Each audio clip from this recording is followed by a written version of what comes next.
Hi, I'm Michael, and welcome to Beyond the Screenplay, the podcast where each episode we do a conversational deep dive analysis into a film. Today we are talking about Glass Onion, a Knives Out mystery written and directed by Rian Johnson. I'm joined by the Beyond the Screenplay team, Trisha Rand. Hello, everyone. Brian Bittner. Hello, hello. And Alex Calleros. Hi. Okay, so here we are. Happy New Year, everyone. You're in the future, we're in the past, and we are not in our normal places. So that's why our backgrounds look weird. And I am personally ashamed of how low quality mine is. So apologies to everyone on YouTube and Spotify that can see this. And to people not on that, just hi. I was going to say, Hi. hello to all of you that are not watching the video podcast. So Knives Out 2, Glass Onion is here. This is a little bit of a hot take for me. I watched it just kind of recently, and I'm still sort of wrapping my heads around it. Heads plural. Uh-huh. Right. It's you and your identical twin brothers' heads that are being wrapped Yeah, around. right. This whole time. Just like our adaptation video. That's how you get so much done. I wish. So going into this movie, I wasn't sure exactly what to expect, but I had a vague notion that it was going to be another Knives Out kind of movie. Where'd you get that idea? Like, Yeah, I mean, prescient of you. thank you. But like weirdly so, and because it's standalone, I felt confident that Rian Johnson of all people could truly execute on it's a standalone and make it work, and not kind of like, Marvel standalone movies, as we know, aren't standalone movies. There's lots of ways to do sequels that are sort of standalone, but aren't really. And so it was somehow exactly what I expected. And I have like complicated feelings about that. My overall feeling while watching it was this is extremely entertaining. And I hope that they make as many of these as is physically possible, because it's just charming and humorous, and the actors are all great and having so much fun. I wish I was in one of these casts. Like, how much fun could you be having with these people all in a room? So really enjoyed that. Also had similar thoughts, similar bumps that I had with the original Knives Out, which is the subverting the expectations, subverting the genre stuff in ways that I think are interesting and effective, but like are a little bit of a letdown to me. And I think I was more prepared for it this time, knowing that how the original Knives Out worked. But that's something I want to talk about with you guys also, is this sort of like, these are murder mysteries, but they're also not, but they also are. And like how he weaves that and navigates that, and what's lost and what's gained by the way it's executed. I'm really excited to talk about. And so also, like, for listeners, just to let you know, we're going to talk about the original Knives Out. So if somehow you've only watched Glass Onion and not the original, warning that we'll probably spoil that a little bit. But yeah, so I'm curious to hear from you guys. Trisha, what are your thoughts on Glass Onion? Yeah, this was maybe my most anticipated movie of the year. I was just really excited about it because I adore Knives Out. And it didn't disappoint me. I went and saw it in the theater during the theatrical run, which I think makes a huge difference. And I think is something I want to talk about. And, we don't have to get super into it right now, but one of the things is that Rian Johnson has said in interviews that for him, wanting people to see films theatrically, not just his, but movies generally theatrically, has not as much to do with the technology or the sound or the projection or anything like that. It has to do with the experience of watching in a large group of people, right? Like strangers who are seeing something together for the first time and going through on the emotional journey together. And I will say that was exactly the experience that I had. There was a lot of energy around the theatrical run, and sitting in a theater with a bunch of people who just wanted to have a great time at a twisty, hilarious mystery. And as you said, Michael, wildly just entertaining film. It was just such a great viewing experience. Like people vocally reacting and, gasping and laughing. It was wonderful. And so I really, really like this movie. I agree. I want there to be as many as they can make with authenticity and exuberance. Yes. Johnson has said that if he and Daniel Craig ever stop feeling like it's fun, they're going to stop making them. And I'm really glad about that. I hope that stays true, that they hold to that. And the producer, Ram Bergman, who is also responsible for these films. So anyway, I just really, really like it. I think it's a very different movie than Knives Out in so many ways. And it is still one that I really enjoy on its own terms. And I think that it is in a standalone, basically. And so you're not losing anything by not having seen Knives Out. But I do think Rian Johnson's films generally, and especially these two, are both very, very literate films that benefit people if you've not just seen them, but seen all the whodunits that have inspired them, and the things that he's messing with in the form. And so, The Last of Sheila being a big influence on this one, that's a whodunit I really love. And so all of that to say, Glass Onion is exactly to my taste, and I really, really love it. And I'm excited that Rian Johnson was able to pull off this magic trick again. Yeah. Nice. Okay. Alex, what about you? Yeah, I also saw it in theaters when it came out for that 1 week theatrical run, and I had a great time. My feeling walking out of the theater was just like, yeah, 10 out of 10, great. Same feeling as I had watching Knives Out in theaters. Loved it. Coming back home for the Christmas break, people were now seeing it on Netflix, and I was hearing just from friends and family like, "Oh yeah, it was good, but like not as good as Knives Out, and it's kind of a letdown." And I was like, "Really?" Because that was not my experience in the theater. It just felt like, "Oh yeah, that was different, different enough to be its own standalone thing, but exactly the same amount of fun that I remember Knives Out being." So I went back and rewatched Knives Out and Glass Onion, on a TV on Netflix. And it was interesting because watching them back to back, which I imagine a lot of people did, because if they're watching it streaming, it's like, I'm going to get ready for this one by watching the first one. They are different enough. Knives Out does feel like there's something. Both these movies are very much of a moment in time. They're so of the year that they are set in. And yet Knives Out feels a bit more timeless in its aesthetic, and I think just kind of like a little bit of the way it's crafted. And there's something about early on in Glass Onion, the movie almost announces an even more of the momentness with like random cameos and kind of like almost like a breezier, sometimes a little bit more like this is a TV movie feel, when there's like Yo-Yo Ma kind of like munching on some pizza like as a joke, or Serena Williams is like on the screen to just have a cameo.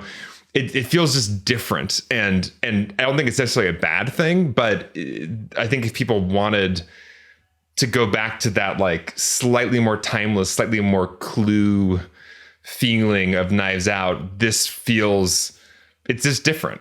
And I was feeling that more watching them back to back. So I'm curious to investigate that, and if anybody else felt that way about it. But overall, I just love watching a group of actors have this much fun and get to be a part of like a story that is actually like deliciously satirical of our moments, because we don't get many. We're getting this in TV. I've been finally watching The White Lotus, which feels also like some great commentary and satire of our moment. But we don't get many movies that get to be this sharp and biting and just almost like vicious about the things that are just really annoying right now about culture and society. And it's really cathartic and fun to see like A-list actors get to play these satirical archetypes of our culture at this very moment. So I am just delighted this exists, and I would like to continue to have these, as we've been saying. So many more, hopefully. Yeah. Cool. Okay. And Brian? Yeah, I watched it at home at a friend's place, and it was late. So I will say that in terms of my experience watching it for the first time, which was the first half, I was just like, I'm having a blast. I was like, this is so fun and funny. And you know, the whole subversion of Blanc just figuring out the murder mystery in like a second, you know, just like made me laugh so hard. Cause I was just like, oh man, the movie just did, you know, we talked about that bathos thing that Rian Johnson does in The Last Jedi, where he sets something up and then pulls the rung out. That was just like, here's what this entire movie is going to be. And then in basically like 30 seconds, it was like, no, that's literally over now. That's never going to happen. And then the second half, you know, this movie does the sort of reveal of here's what's been going on this whole time kind of thing, just like Knives Out does. I started to just feel like, man, we're doing a lot of flashback work. We're doing a lot of reveal work. We're doing a lot of stuff here, you know, and I started to just really kind of feel fatigued by it. And I, like, while I was watching it, I was like, I don't know how rewatchable this movie is going to be compared to Knives Out, where I feel like I could watch that movie every day. And then when the movie was over, like literally when the credits roll, my friend and I just kind of both went like, huh, like, not, you know, we weren't standing up and applauding. We were just like, okay.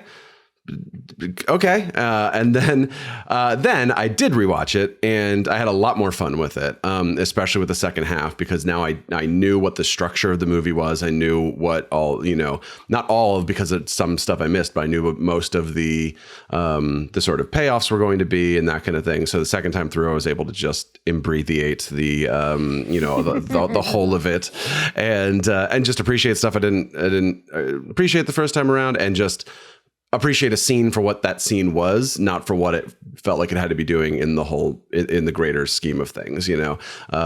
Because when a movie takes 35 minutes to do a flashback until you get back to now, that can feel like if you want to see what the next scene is in the movie, you've got to wait for this entire basically half act of a flashback. So, and which Knives Out doesn't do. It does in like 12 minutes, the sort of martyr reveal. So like, I want to talk about this movie versus Knives Out, and how do you watch a movie that isn't a sequel necessarily, but is set in the same universe with the same detective, and is pretty much expecting you've probably seen the first one if you're going to watch this one. So I think that's all really interesting stuff to get into. But all in all, I liked it a lot more the second time, and feel like now this is a movie I could rewatch, you know, on occasion and have a really good time with it.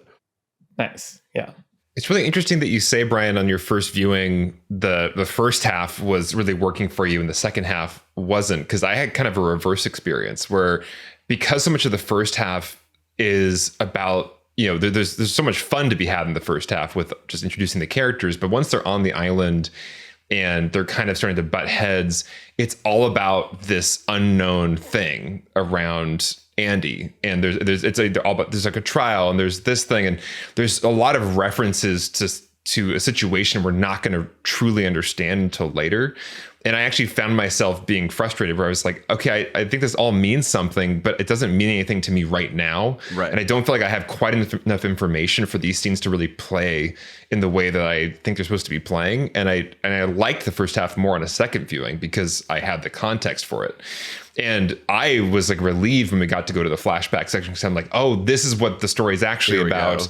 Yeah. Here's the thing they've been talking about.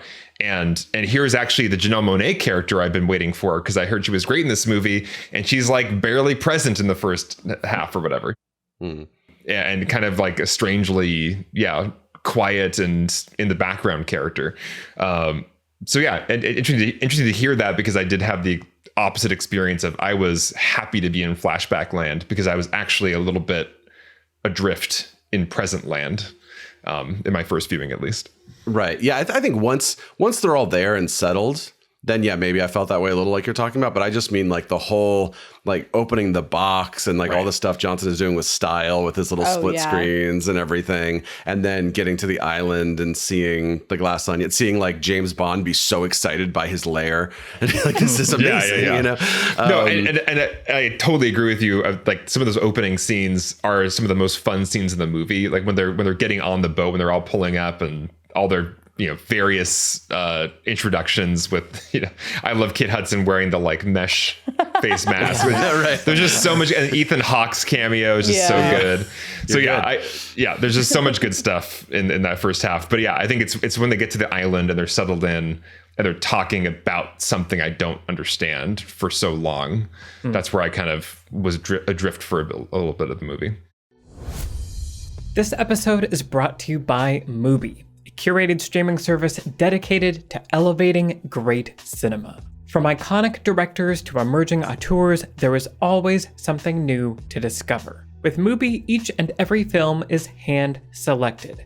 It's like your own personal film festival, streaming anytime, anywhere. It's a great way to discover the best of cinema. For example, Decision to Leave, Park Chan-wook's film that Trisha recently gushed about, is exclusively showing on Mubi in many countries as of December 9th. She said it was one of the films of this year that is not to be missed, and now you don't have to.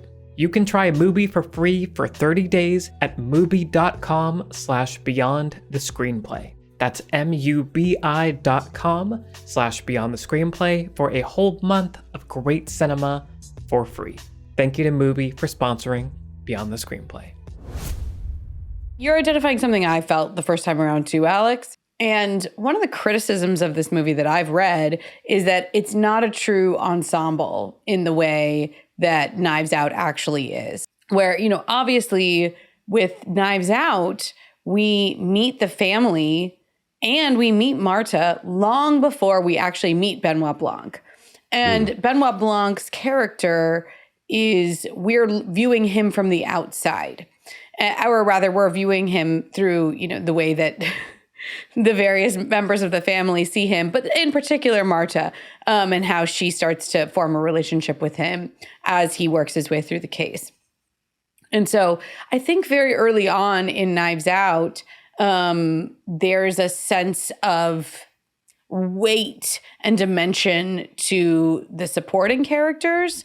And as we start to put the puzzle pieces together of who they are, we are seeing those dimensions come out both in the expository information and in the, interview style that we see, like, as they're being interviewed. Well, they're being themselves, right? They're being tested by these police officers. So the way that they tell the story is revealing character information. And so I think that there's something about that makes it easy to find your footing and feel like you're a part of that family, like really early on, and like feel like you understand as much about the dynamics as you're ever going to, basically. That movie also puts the characters in rooms together more and lets them like bounce off of each other and really play off of each other more than Glass Onion does. So I think you're hitting on it right there, Alex, which is on first viewing, I was just like, who the hell are these people? Mm-hmm. How do they know each other? What in the world could their relationship be? And is it a relationship that I care about, right? It's not a familial relationship. They don't act as a singular unit very often. And the movie doesn't take a ton of opportunities to put them all in the same room.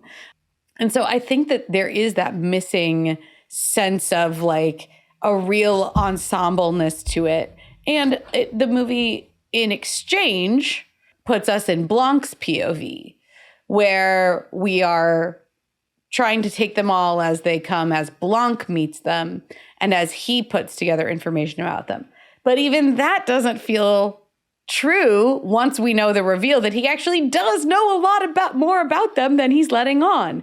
And so I think there is that sort of sense of it, you can feel like lost the first time you watch it a little bit, or less invested in the character relationships, especially in the first half when you are lacking the information. That being said, I found it incredibly rewarding to watch it a second time around, where I do know everybody's relationships with each other. I do know the entire story. And as those pieces get filled in the second half, it becomes more fun to watch them all in a room together because I do know more about them.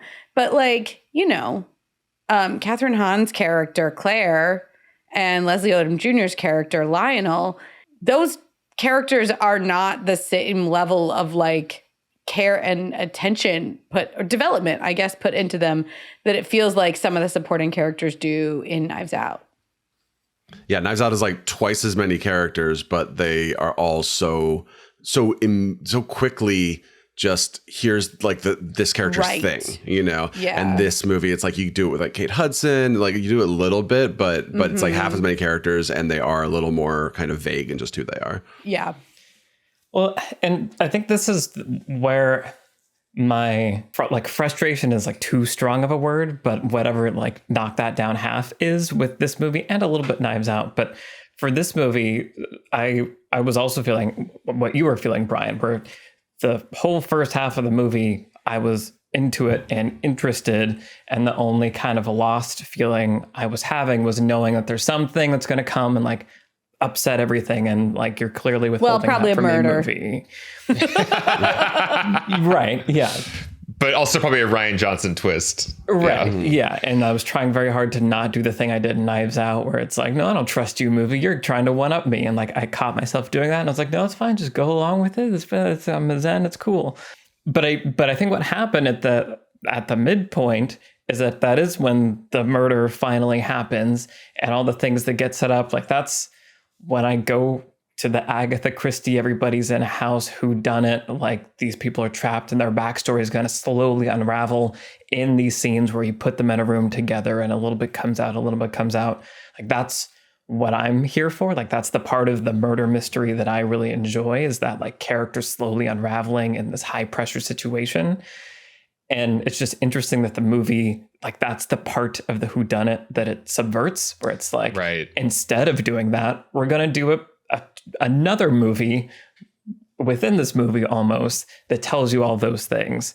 And so I kind of felt like the flashback, while still fun, kind of took the wind out from the whodunitness for me, so that like when we came back to the island, I realized, oh, it's time for the third act. I guess there is no more mystery to solve. Like, when is the mystery being solved is kind of an interesting question with both of these movies that they play with. Right.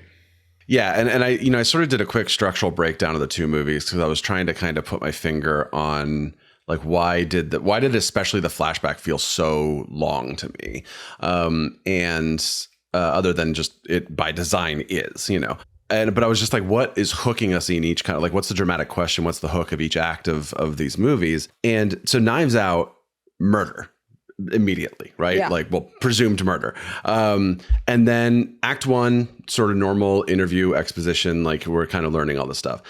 Act 2A, like this early into the movie, 30 minutes in or something like that, is like, Marta did it. It was an accident. Like, oh, okay. So now like that was fast. And then it's like about less than like a 12-minute flashback about all that. But then we're like, oh, she did it, but like she's innocent. So like we are caring for her. Like we really want her to cover her tracks. So then we have up until the midpoint, it's her covering her tracks. And it's like these really exciting, fun little, like her, trying to throw the piece of wood away and stuff. And then the midpoint is she inherits the house, right? So then it's like the car chase half act of the movie, where then Ransom becomes her sidekick, which is super interesting, right? Because then that throws this whole other wrench into the works. But then now someone is like, who hired Blanc and who is like sending her messages? Like something's going on, even though she knows kind of why Harlan died. And then Act 3 is all the reveals, figuring it all out, and kind of you have this like big reveals up until like the very, very end. And then Glass Onion is, we're invited to a murder mystery. So there's no murder. There's no sort of hook at the beginning other than like the puzzle box stuff is really cool. And who is this Miles character, right? But there's no like, we're solving a murder. And then Act 2A is just the murder mystery itself. And like, what are we doing at the house and and who are these characters? So again, there's kind of no hook yet. Then finally Duke dies. And then Andy, quote unquote, dies. Now we go back in time at the midpoint to like, here's a murder you didn't know happened, which is interesting, right? But it's like a little weird to be like, oh, okay, there was a murder that we didn't even know about. And then we have like a 35-minute long flashback where we're leading up back just to get back to present day to like see what was happening behind the scenes, which again, on rewatching is a really cool segment of the movie, I think. But the first time through, I was just like, man, we're doing so much of this. But then the third act is, well, the guy who like had the most motive, like did it, like, so we're just spending like a lot of the third act just being like, well, yeah, the person whose entire empire is at risk if like this person reveals information, like, yeah, that's who did it. And I do appreciate both these movies are like, yeah, kind of the guy you probably expected probably did it. But it's just lots of new information you had, right? And then the second time through, I really appreciated what happens after that, which is like, yeah, now all the truth is out there, but will the people in the room actually, who are all witnesses to this, will they admit? I was like, oh yeah, that's the interesting part about the third act of this movie, not the reveal of who did it, but like who these characters are and are they actually going to do the right thing or not, you know? But I realized that the like hook of Knives Out is deeper, or like I think more engaging, and it keeps changing in a way where you're like, oh man, there's a new hook. Oh man, there's a new hook. And this movie just is like a slow build, and the hooks are just kind of different. And to be very clear, Rian Johnson, because I assume you're like, this is how you're going to make your third movie is by listening to us. I don't want you to just do the same structure every time. Like I love, you know, I do love that these movies are just kind of like trying stuff out and being like, here's what all murder mysteries are, whodunits, etc. Let's do something that hasn't been done. Let's try this out. Let's try putting this beat here instead of over here and see what does that actually mean for the story. So I appreciate all that. And I want to see 10 more of these that just try stuff out, you know, but I wanted to do that structural work just to kind of identify why there might have been some things that didn't feel like they were clicking for me in the same ways they did in the first movie. Well, and all of this goes back to Rian Johnson's interest, I think, in making a different kind of murder mystery. This is not the like old money, October-y, autumn-y, you know, sophisticated buttoned up New England family movie. That is a kind of murder mystery, you know, in the old creepy house and all of this stuff. But this is sort of a subgenre, like you can think of it as like a vacation mystery, where you take all the characters out of their normal lives and you drop them into a foreign place. And then, you know, with the construction or the artifice, I guess, of a game that's been put together, or some pretext, right, of bringing them all together. That's kind of like what you think of as being vacation mystery. And there aren't actually a ton of them. It's definitely like a sort of small subgenre of murder mystery. But it's one of my favorites. That's kind of what I was hinting at earlier. And I think it's perfect for the themes that Rian Johnson is tackling in this movie. And so, like, you know, I kind of hit on the inherited wealth, white privilege, old money critique that we're getting from the satire in Knives Out. And we're getting a wide variety of like new money, like shallowness, influencer culture, you know, the tech billionaire, the things that are fast and slick and loud that are shouting at us right now. And that kind of wealth or I guess sort of the dance that is required by people who are riding those kinds of waves of popularity and media cycles, right? And so I think that this kind of like glamorous, broad daylight vacation, right? The vacation vibes to this, I think, are perfect for the themes that are being expressed. And so I think a lot of people miss, or potentially, and I know none of you guys have said this, but people might miss the tone and the mood and the look of Knives Out, because we kind of associate that more. That's sort of like the more cultural, recognizable face of the murder mystery genre, right? That is the clue, like big old mansion version of this. And I think that's simply not what Rian Johnson was trying to make here. And I do think that sort of the like big, wide, bright, sparkling, you know, loud costumes. I love Jenny Egan's costume design in this. But all of that, I think, is speaking directly to the kind of social satire it is. So I think there's a big difference. Like, you know, you mentioned earlier, Brian, on Rian Johnson isn't making straight ahead genre movies that are like maybe slightly self-aware, but are basically straight ahead genre things. He's really blending comedy, like comedic social satire, into murder mysteries that are also still entertaining as murder mysteries. And in this case, just because of the kind of thing that it is, right? It feels, as you pointed out, Alex, so of the moment. It's about something different. And so it's like, it just feels like a very different movie. When I think, just going back to the themes and what this movie is trying to say, I think that affects plot because, you know, I think in a different version of this kind of story, you would maybe spend half the movie playing the game that Miles Braun set up for people. That's what our expectation is going onto the island, is like, okay, the first half might be they're playing the game of the fake murder, and then a real murder happens somewhere in the middle of the game. But this movie is not about like a brilliant billionaire who came up with a great game. It's about an idiot, and about Benoit Blanc just like seeing the obvious answer immediately.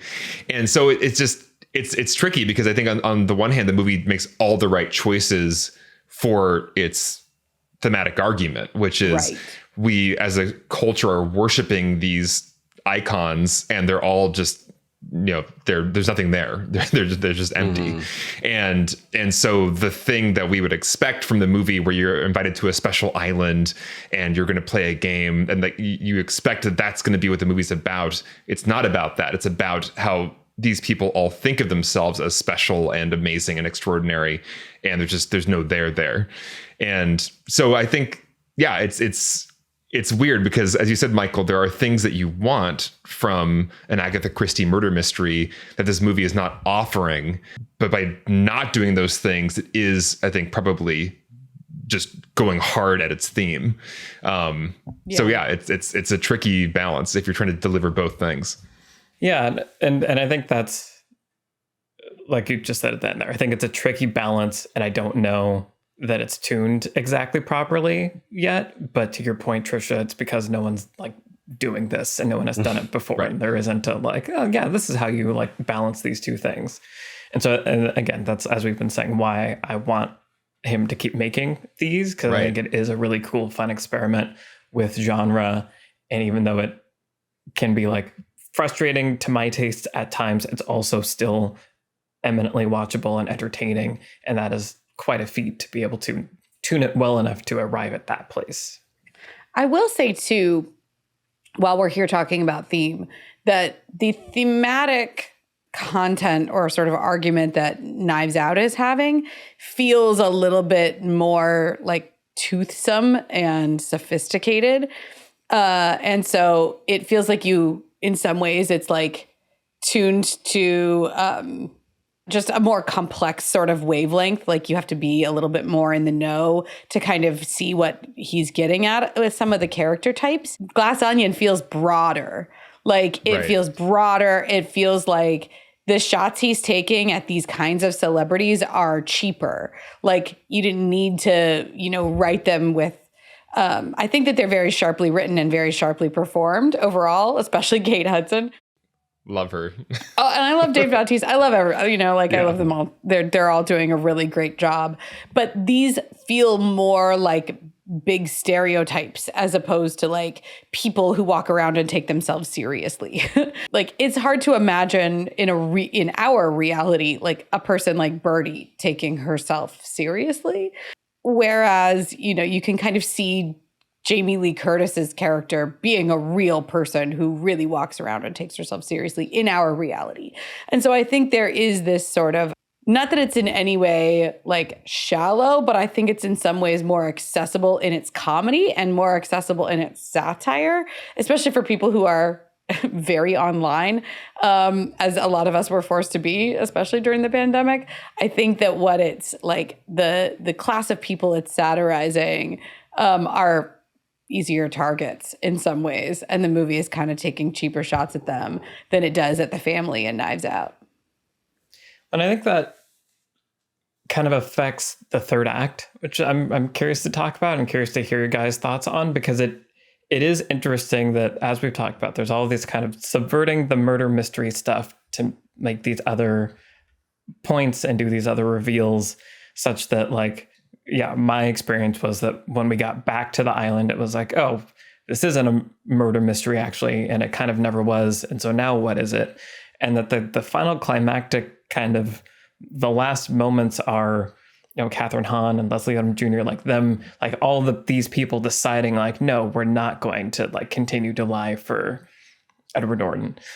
And it just was interesting that like that was, obviously Helen has her big triumph and all that stuff, but it felt like at the end there, the movie really wanted me to be like, like happy that these kind of terrible people did a good thing, but I felt like the movie spent so much time taking shots at them and not framing them, and with like a sort of a third dimension that I wasn't emotionally invested in them. Helen's arc, begins halfway through the movie. Like, she's a brand new character that we didn't know that maybe also is dead, that we don't know, because the last we saw her, she was dead, and so she's maybe dead, and her sister is dead, and like, but is she really a twin, or is it Andy pretending to have a twin? Like, there's just so many other things that could be happening during all of that like when the movie plops me back down for the third act, I feel like less unmoored from the rest of what's going on and what's going to actually ultimately pay off, other than it's fun to really watch Miles Braun get his comeuppance, because Edward Norton is just so good. Everybody's so good at this. Yeah. We're going to talk about all the performances, but a couple of thoughts off of what you just said, Michael. First off, it's interesting because watching the movie again, that final scene where they all change their mind and say, I'm not going to lie for you anymore, and raise their hands and say the truth. I read that actually as less like I was supposed to feel something, and more, I almost felt like just part of the kind of cynicism of the film, where it literally took, he had to destroy the Mona Lisa and have the worst PR disaster in history for them to be like, I'm not attached to your golden tit anymore. Now I can tell the truth because you can't do anything more for me. Like, you are now, your clout is below zero. So in some ways, that felt almost as part of the satire of like, they will be good people, or they will do the other thing as long as it's convenient. Yeah, once this thing stops being the better option. Yeah.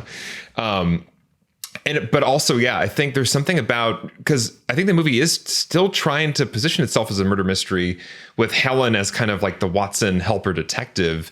When in the flashback they get back to the island and Helen is now snooping around, but her snooping and her like checklist with the people, it doesn't really play for me. Like, I'm not really with them as they're like checking off the boxes and putting together like the mystery, because I think there is something about like, I don't know if I unconsciously just knew by that point, but it just seemed like from everything I know about Andy and Miles's relationship, like, she's dead, and like probably any of them killed her, but probably Miles had them do it. Like, it didn't feel like there was a real like clear question in my mind, and a clear like, but it really could have been any of them for like different reasons.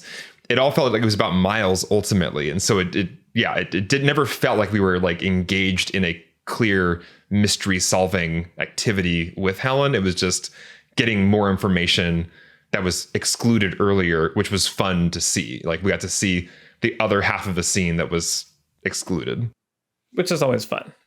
Which is great. Yeah. But I didn't feel like I was solving a mystery.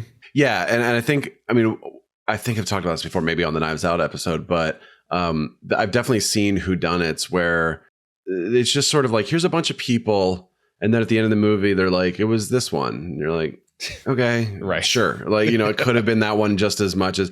So that is what I appreciate about being like, no, it's pretty much the one that you thought it was going to be, and of course they do, like, the ransom fake out is obviously really interesting in Knives Out, because it's like he becomes her sidekick, so like that is like a really nice kind of, he's like, yeah, screw that family, let me help you like in your journey. So that's like a really nice way.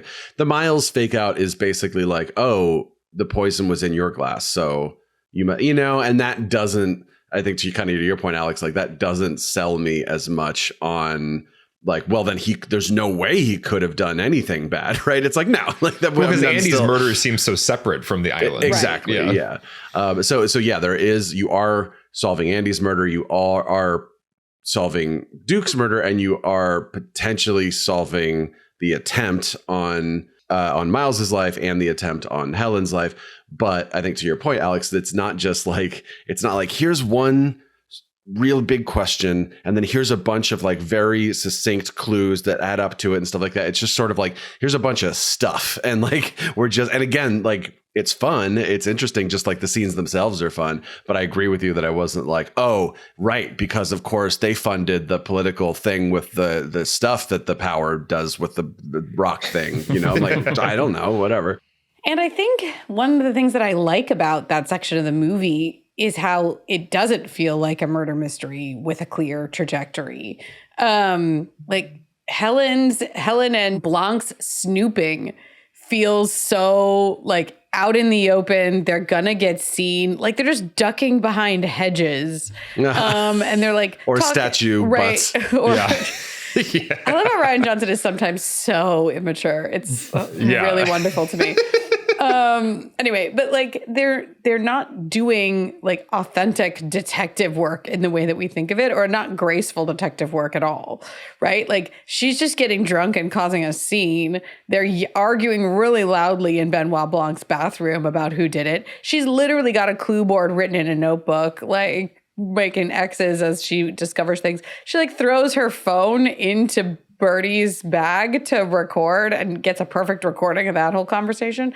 But anyway, it all feels like, so unbelievably like sort of slapdash and obvious in a way that really resonates, I think, thematically with what the movie is about. It's like they didn't need to solve this mystery because it was never a big mystery. Like, and I kind of appreciate that about that section of the movie, that it's like, but the whole time we kind of like, we were snooping around in like very non sort of traditional detective ways. Those scenes don't play like scenes from a detective movie that we've seen before. They're not like dusting for fingerprints or like finding tire treads or, you know, sitting in a lab, like matching up hair or whatever it is. Like those are things that we expect detectives to do.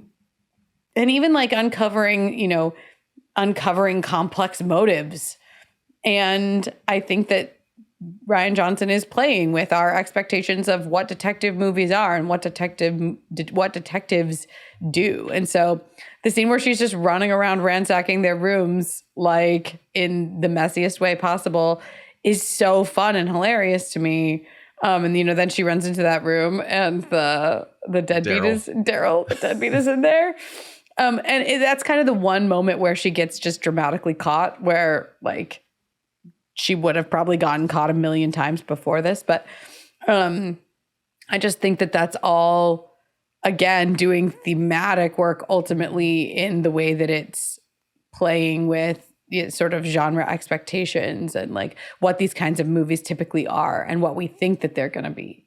Well, and I think like you're saying, the thematic thing, Benoit Blanc's speech at the end does tie it all together, because in his, there's the classic Benoit Blanc detective speech at the end of these movies. And in this one, he's just openly saying, this is all like so stupid. Like, you are so stupid. This is all so just like obvious and dumb. And I think that is, maybe that is just the glass onion thing. That is what Rian Johnson is like saying ultimately with this movie, is that there is no there. It's all just like the culture we are in right now is so vapid and empty. And so is the mystery. like all these people are just are attached to Miles for like their own dumb, influencer reasons. Like Birdie, thought that a sweatshop made sweatpants or whatever. But there's no like dramatic mystery to any of them. They're all just kind of these losers that are attached for their dumb reasons. I also really appreciate the second time around the quote that he says to Kate Hudson appropriately. It's a dangerous thing to mistake speaking without thought to speaking the truth. Yeah. That's the lead line from this movie. Yeah, 2022, the movie. Well, and ultimately, just to your point, Alex, it's a challenge to all of us, right? The only reason that this takes them 3 days to figure out is because they assume it's more complicated than it is. They assume that there's been intelligence and thought and cleverness put into it all, and there hasn't been. And so I think that that's like, to us as people having to navigate social media and these kinds of personalities that invade our brains every time we open our phones. Like, by the way, maybe don't automatically assume that there's like substance on the other end of whatever it is that you're reading. And I like that it when you come back and it is Helen running around, it captured that aspect of Knives Out, of like the kind of impromptu helper person that is not equipped for this, but is now helping, is now the Watson to Blanc's Sherlock. And I feel like that was a fun like callback, or like a thing that felt like Knives Out established that as like a fundamental thing that I want to see continue throughout these. And I didn't know I wanted to see it until I was seeing it. And I was like, oh, yay. Like, this is fun. This feels like Knives Out to me. And I really appreciate that. Yeah. The two broadest strokes that these two movies both do is like the protagonist, I would say, because I feel like it's not Blanc in either of these movies, is this sort of like, you don't belong to our cool club person, right? So it's Marta as like the help, and then Helen as like, I'm not one of the, what are they called, the disruptors, thank you. So like obviously there's like a huge thematic thing going on there, like this is the character we actually care about and we just want them to like get victory over literally everybody else in the movie. And then the sort of opposite end of that is just like the richest, whitest, malest person is just the villain. Like they are the one who needs to be brought down at the end. That can be too obvious if you do it every single time, but it's delicious enough that at least twice is good for me. And I'm so okay with Helen becoming like a recurring Watson character if he decided to do that. Because there's something about the ending where he's kind of like, time to go home, and she's given kind of a look to the camera almost of, do I want to go home or do I want to keep doing this? And I think, I think maybe you lose an opportunity there to have the next, Helen in the next movie. But I did really enjoy that character and thought just like, I love what you identified, Michael, of just, there's this kind of younger female Watson thing happening in these movies, and just Benoit Blanc's character and his like Southern genteelness, like combined with that energy, is like such a delightful mix. And I hope that continues, whether it's a repeat character or just they always have a new one. Cool. Well, why don't we go around and say what lessons we're going to take from Glass Onion, a Knives Out mystery. Brian, do you want to start us off? Yeah, I mean, something that I'm just really appreciating about Rian Johnson in general is his ability to just show you something that you remember and then recontextualize it later, Last Jedi, minor spoilers, but the feet in the duel at the end moving in the sand, and without saying too much, like that becomes incredibly, you don't even realize you saw those shots of their feet sort of sliding in the sand until a few minutes later, when you're like, oh, I saw that and I didn't even understand what I saw, but like my brain registered enough that when there was a payoff, I was like, oh man. So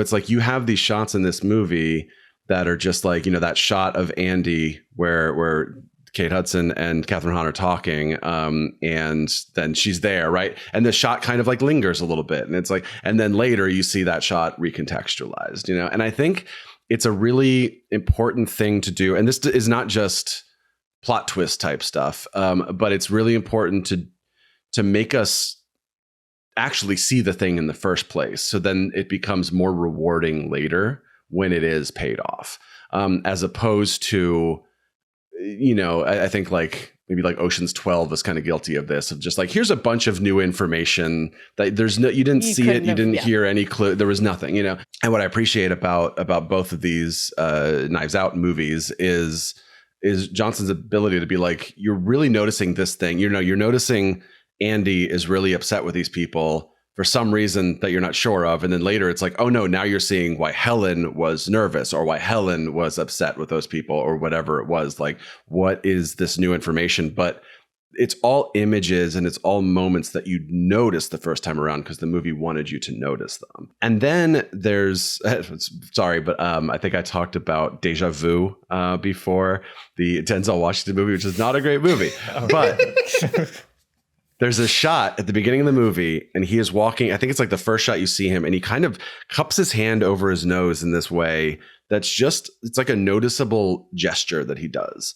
And then you see that shot again much later, and it has like so much more meaning. But the only way you know it's the same shot is because the movie was like, look at this shot, like look at this thing that I am doing. I was frustrated with Inside Llewyn Davis for doing that. Like Oscar Isaac like pokes his head into frame from the side of the doorway, and then later in the movie it shows you that same exact shot, but it's not supposed to be the same day. It's supposed to be a different day. It's confusing. Listen to me be confused on that podcast. But that sort of thing of like, oh, I really noticed that I noticed that thing. And then there's this like subgenre of that, which is you saw it, but you didn't know you saw it. So Duke grabbing Miles's drink. So like watching it the second time, it's like, no, Miles hands him his drink. Hands it straight to him. Yeah. But it's not the kind of thing you would notice, like, why would you notice it? And then later when he's talking about it, then you see the alternate shot of that, which is Duke grabbing the drink. And then of course, then that's brought back when they're having their little revelations. And then even another super simple thing is right before Helen is shot, she runs up to Blanc and he says, Helen. He says and Helen then, right to her face. And then she says she has like 2 lines in Helen's accent. Yes. And then she's shot. But it's just like, I really appreciate that sort of the other side of the thing I'm talking about, which is like stuff that you didn't even realize you saw at all. But then when you watch the movie again, it's like, oh no, the movie just literally put it there. And my brain was like busy doing other stuff. So I think he just has like a real talent for knowing how we are going to notice or not notice things and using that really well. And so, the lesson would be do that in the sense of kind of just like, and that might just be iteration. It might just be like showing scenes to people and like interviewing them and saying like, when you read this scene in the script, what did you take out of it? Did you notice this? Did you not notice this? Right. So it might take a lot of work to like find that balance, but I think it just pays off like crazy when it's done right. Yeah. It was so rewarding on the second viewing to realize, wait, he says Helen to her as she runs up to him before we know it's Helen. And I just completely did, your brain assumes he just made a sound. And Yeah, I was noticing this time around, specifically when Duke says he almost got pancaked on the road. And it's such a weird turn of phrase. You understand intuitively what it means, but it just seems like an oddly colorful way to describe like almost getting in an accident on your motorcycle. And it becomes very important later. And so like, not only do we notice that he said it that way, but other characters notice that he said it that way. Right. And it's like, I think it's, just reinforcing what you said. I think Rian Johnson has a talent for like, I'm going to remember he said that he almost got pancaked on the road because of just the word pancake. Like, right. But then pancakes, like then with the Anderson Cooper, like at Anderson Cooper's party, right? So then it's like, oh, that's a name I know. So like, I'm going to remember that reference was made at some point in the movie. Things like that, as opposed to other lines, which may be throwaway lines that they're not going to stick in your head in the same way. Well, yeah. Like I think it suggests like a mastery of film language to understand exactly how to dial in this. Because for me, the moment was the shoelace moment, where when they arrive on the beach, Andy mentions to Blanc that like, your shoe's untied, or you got a flat tire. Right. Right. You got a flat tire. And it was like notable because she hasn't said that much, but also isn't such a big deal that it's like red flag. This means something. And I was like, oh, maybe this is almost like a Save the Cat, where she's been cold, but she's nice to Blanc. And so like, this is making us like her more. So like it's hiding these things in events that are doing multiple things at once. So like the humor, the Anderson Cooper joke, like there's giving it another reason to be there, helps it be memorable. And also helps hide it in plain sight, if that's what you're trying to do. Because it's like, well, there's another reason it could have been there, but there's just a little bit of like, he puts just the right amount of spin on it to be like, but there's something here, but I'm not going to think about it until it's time to think about it. And then it's going to be like, of course. And that's really hard to get right. He does it, as you're saying, Brian, very, very well. And a couple fake out things, like Andy bumps into Duke while he's holding his drink. And then I think Whiskey also bumps into Duke, right? So like there's little like, here's a thing that maybe you should notice. I don't know. We'll see. Yeah. No, so much fun. I just love, you just feel his like presence in these movies. They were just having fun. Right. Yeah. Cool. Alex, what's your lesson? My lesson is I really think that there's part of why maybe I re-engaged in the second half is not just because it was fun to meet Helen's character and get to know her, but because I believed she was going to die. And I think it was really smart of Rian Johnson to save the reveal of her not being dead till later, because, everything in that flashback is in the context of, oh crap, you are going to die. You're going to come to this island, you're going to die. And there are discussions being had between them of like, oh, this is gonna be very dangerous. Are you sure you want to do this? She's like an elementary school teacher. She's like a sweet person. You don't want her to die. And it engaged me emotionally to think, oh no, like you're this good person and it's not going to end well for you. So I just think it's really, there's some really clever choices made of like when to reveal what information and what expectations you want us to have in our heads during different sections of the movie. And I think it served that section of the movie for me to believe that she was going to die at the end of this night. So just really good choices there.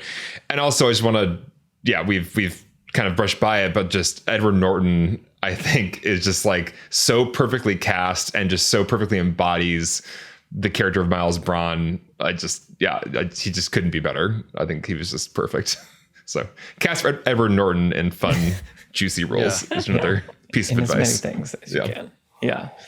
I feel like especially like the scene after, Blanc ruins his game, his surprise, the amount of just like polite, utter hatred, frustration, like that tension in him is just so believable and funny. And that's when I was like, okay, I'm super bought into anything else that's going to happen now, because I love that this scene is happening and it's feels so real to that kind of disappointment. Trisha, what's your lesson? Yeah, mine is, I guess, just about actually costume and production design. I think they're doing so much heavy lifting here. You get this as a lesson from really thoughtful writer-directors, right?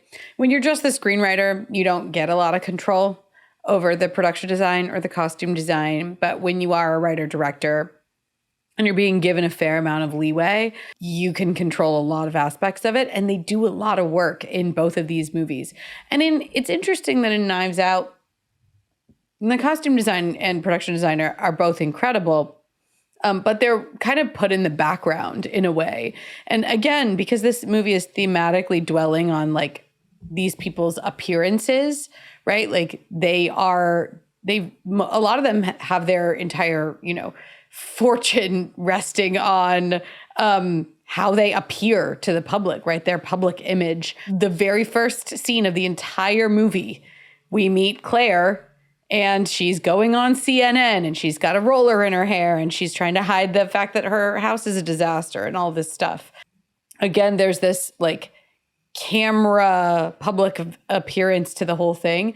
The costume design and production design really do an incredible amount of work in telling us who these characters are and what the movie's about and what's going to become important.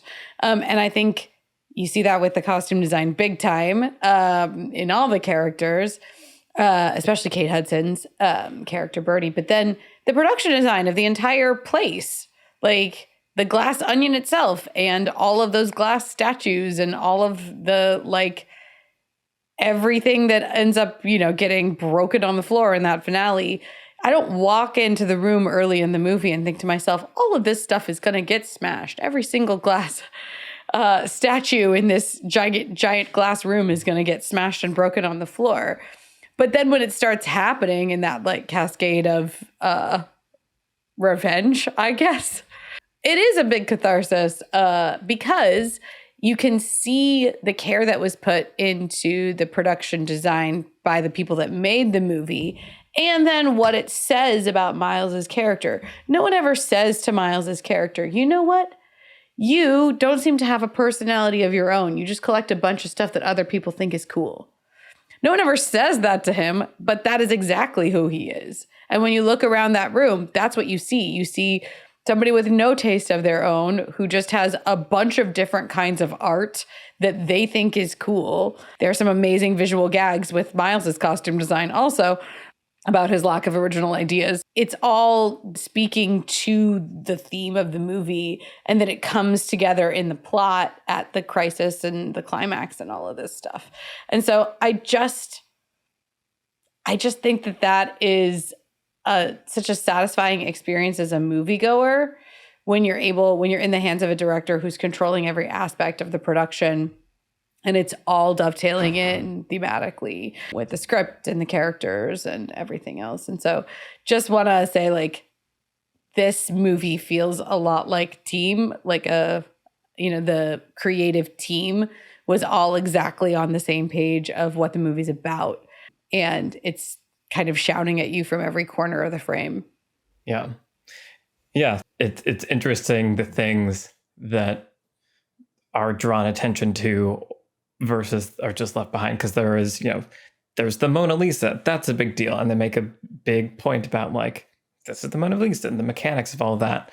It's able to do all these things where it can be the focus. It can, like, hold up under, like, intense scrutiny and make sense. But also, as you're saying, filling in the frame in the background, giving richness to everything that's happening and defining character, defining relationship, and, like, also just creating a physical space in which to have fun murder mystery things and, like, spaces for people to move down the stairs and up the stairs. And there's a bar over here. Like, all these things are, like, critically important to creating a really fun, like, dynamic flow.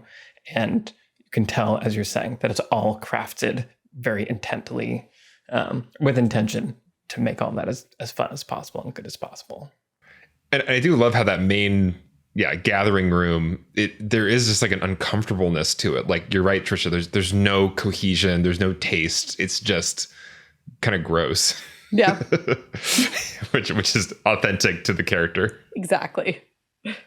Yeah, so I've been thinking about tone, because I think you mentioned it earlier, Trisha, and, like, when creating a sequel, what are you making a sequel to? And obviously this is an interesting standalone sequel, so it's different than other sequels. But, like, are you making a sequel plot-wise, aesthetically, tonally? Which things are you leaving behind? Which things are you taking with you? And he talked a little bit about this, about an Aliens and James Cameron sequeling and all those things. But it was interesting to me that the tone of this was so different than Knives Out, and how okay I was with that in a way that I wasn't expecting. Like, this felt definitely a little bit more Austin Powersy than I would have guessed. Totally. But it worked, and I feel like it ultimately kind of solved some of my, like, frustrations that I initially had with Knives Out, where it's like, it's a murder mystery, but it's also kind of not a murder mystery. And I was left being like, but I'm standing here waiting for the murder mystery train, and we're on this other, like, what's going on?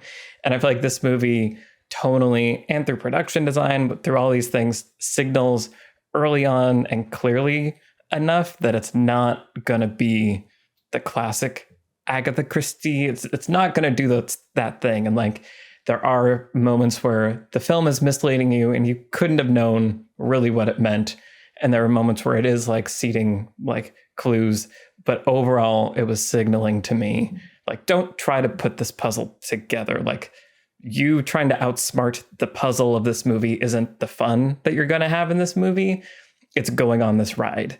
And that was communicated clearly in this one in a way that it wasn't to me in Knives Out. And maybe it's just experience, but it was interesting to see how it felt both like a sequel while also being tonally and stylistically different. A lot more CG, obviously, and, like, the location was far grander and all these things that I wouldn't have expected, but some kind of essence of the Knives Outness carried on and carried over.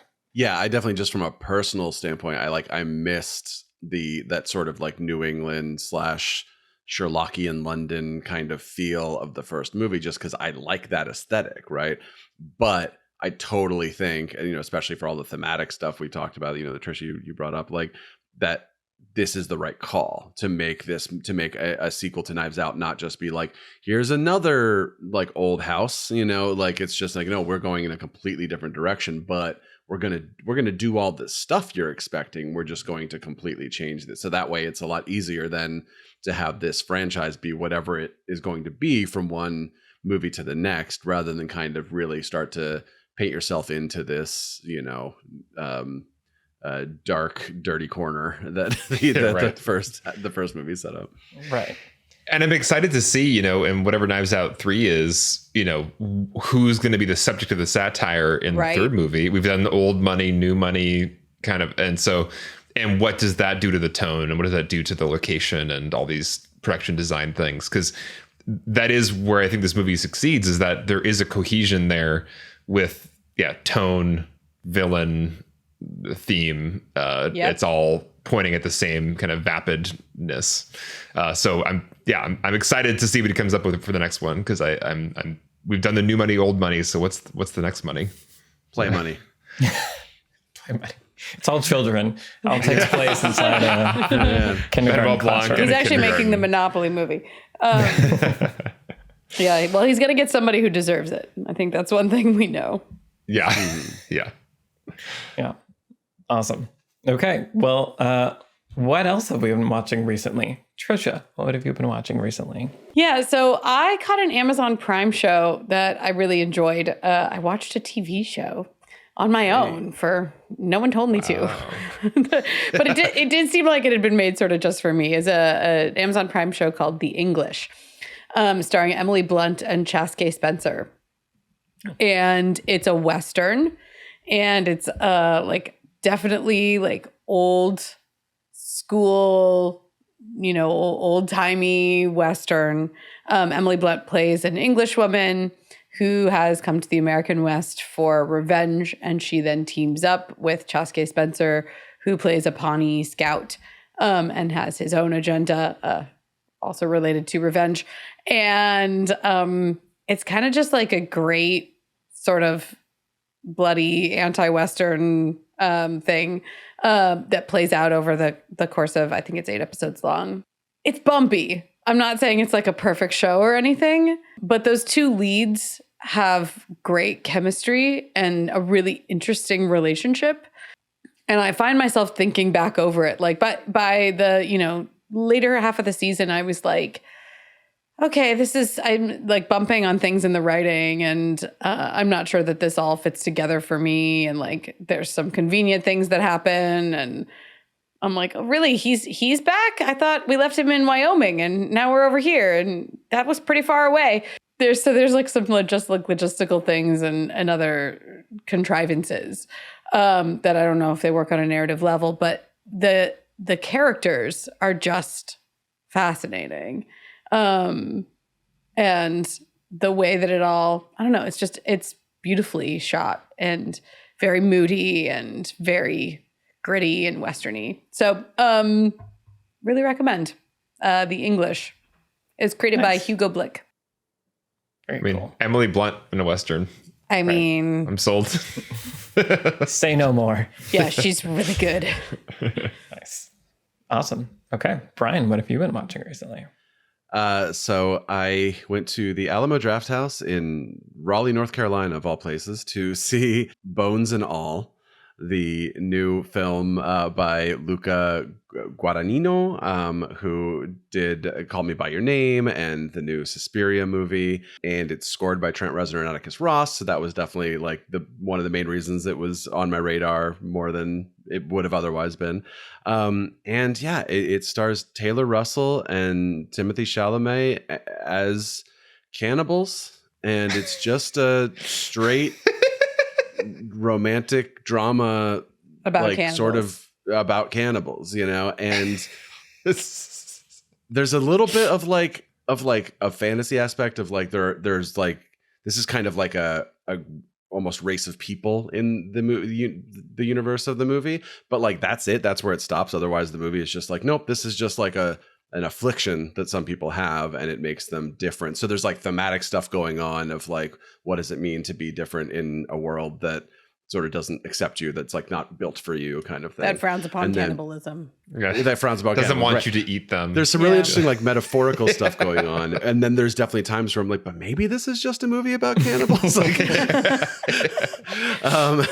so you know, it's definitely a movie where I feel like there's like a lot of thematic stuff there and like metaphorical stuff there, but it's not it.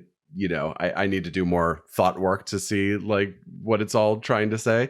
But it's just a really fascinating movie. It's not a horror movie. Like you have to have a horror movie stomach to watch it, but it is not genre wise. It is not trying to be a horror movie at all. So it's just really bizarre how it's taking this kind of like horror-y thing, being like, no, we're just going to try to play this straight. Mark Rylance he looked at his filmography and he said, I'm going to make all of these creepy ass characters look like just regular dudes by comparison to my performance in this movie. Wow. Yeah, just little braided ponytail and stuff. And just, yeah, he's in some tidy whities at some point. It's all good stuff.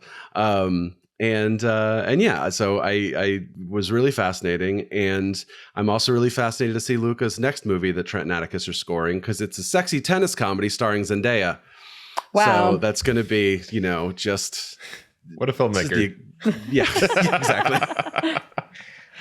Like a sexy tennis comedy starring Zendaya. I don't know what that means. Right, but like I'm so intrigued. Like I never like those words in a row. It's like By this director. Yeah. how scored by okay. Scored by the dragon tattoo people. Right. Yeah.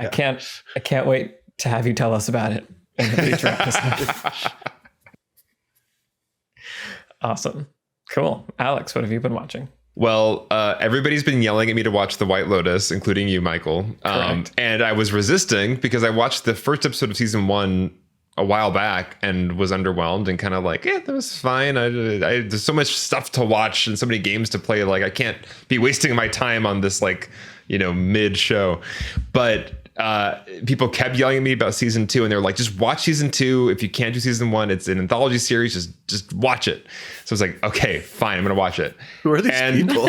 So, like my brother's wife, like Michael and Anna, like so many people were just yelling at me about it, and I'm glad they did, because season 2 was so much fun. It's like beautiful people at a beautiful Sicilian vacation, having.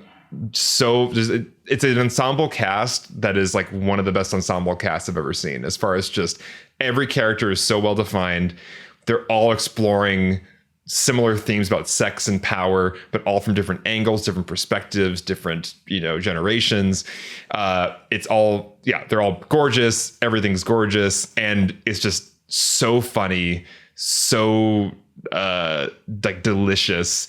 Mike White, who's the creator, he just like gets it. He's plugged in to a lot of the social, you know, milieu we're in right now, and is just like going at it from every angle. And so now I'm going back and watching season 1. And now that I'm a few episodes in, I am enjoying it. But yeah, I can wholeheartedly recommend season 2 of The White Lotus. You don't have to watch season 1. You can start there if you want to. But I am sold, and I am now yelling at you, listener, to watch The White Lotus as well. And Trisha, I think because like speaking of like vacation, like murder mystery things, like that's really what this is and like on theme also, like the whole time. I think you would enjoy it. So that's my Glass Onion feels like a season of White Lotus almost. Right. Yeah. Like I think it's really good. Awesome. I've watched things, but like we've already talked about them. People are like, I'm watching What We Do in the Shadows, the TV show, and every episode I watch, I'm thinking of you, Brian. And yay. And I finished I finished Andor, and so like maybe one day we'll talk about that. So lots of thoughts there. It was good. We'll talk about it one day, whatever. Say that again. Wait, did you say what? It was what? I don't remember. He mumbled it was good. Join our Discord to hear more. I thought I heard it was good there for a second. Like, don't get me started, everybody. Michael and I have a lot of mind melt about Andor, where it's like I had some of the highest highs I've had in Star Wars recently, but also lots of just meh for me. Guys, focus. This is our Rian Johnson episode. We don't need to talk about Star Wars. That was the thought in my head. Anyway, so quick pivot. So instead of those things, I listened to an episode of the Ezra Klein show called Is AI the Problem or Are We? And it's an interview with this author, Brian Christian, who wrote this book called The Alignment Problem that's all about AI, artificial intelligence, deep learning, all this stuff, which is obviously a very important topic. There's a lot of things happening around it right now. And so in my drive up and down from NorCal, that has been what I've been listening to, is this book, The Alignment Problem by Brian Christensen. If you want to actually understand what AI is and what people mean when they talk about it in an in-depth way and have a more clear idea of what it can do and what it can't do and what it is, moral ways to use it and clearly immoral ways to use it, the problems, the things that will backfire, the things that will push us forward. This book is the most accessible and intelligent, concise thing on this topic that I've encountered. And it is changed my mind about a lot of things in both ways in relating to all of this. And if you know me and my stubbornness, that is impressive. Michael changing his mind. What? Wait, which one is the problem though? AI or is it us? It's always us. Okay. Humans is always the problem. Just was checking. I mean, we made the AI, so. Right. Yeah. It's the tool. How do we use the tool? And challenging the questions that we're even asking ourselves of what are we even trying to solve? We're making this tool that's really good at doing this thing, but is that thing actually the thing?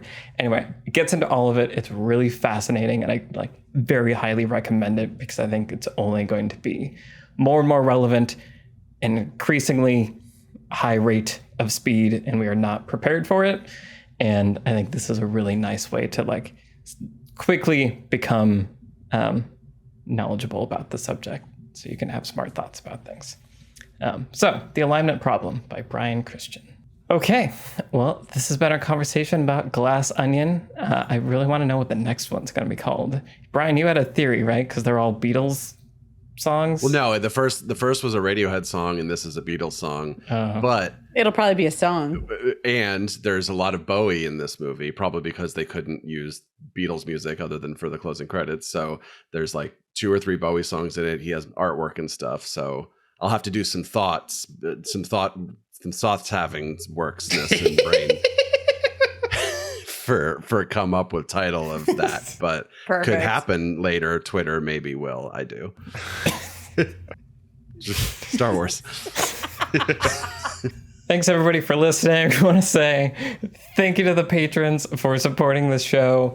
If you want to help us make more episodes and get fun perks like voting on what movie we'll be talking about for our monthly patron exclusives, head over to the Beyond the Screenplay Patreon. We have merch also, and you get a discount on that. So lots of fun things over on the Patreon.